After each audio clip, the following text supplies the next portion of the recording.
Qanaqa? Xo'sh, O'zbekistonda shuncha daromad qilish mumkinligini ko'pchilik bilmaydi.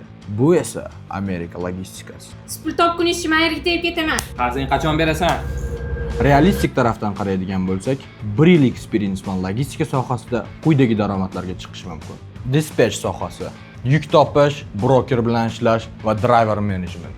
$1,5 ming $4,000 topadi. Safety sohasi, duty inspection, hours of service, violations va hujjatlar bilan ishlaysiz. Daromadi $1,000 dan $2,500gacha. Accounting sohasi, invoice, paperwork, factoring company, paymentlar bilan ishlaysiz. Daromadi $1,000 dan $2,000gacha. Fleet management sohasi, truck maintenance va driverlarni boshqarish. Daromadi esa $1,000 dan $2,500gacha. Recruiting sohasi, driverlarni ishga olasiz. Daromadi $1,000 dan $2,500gacha, bonuslar bilan birga. Albatta daromadingiz o'zingizga bog'liq. Kimdir 1,5 ming, kimdir esa 5 ming plyus topadi. Yanada to'liqroq ma'lumot bizning Telegram kanalida. Obuna bo'lishni unutmang.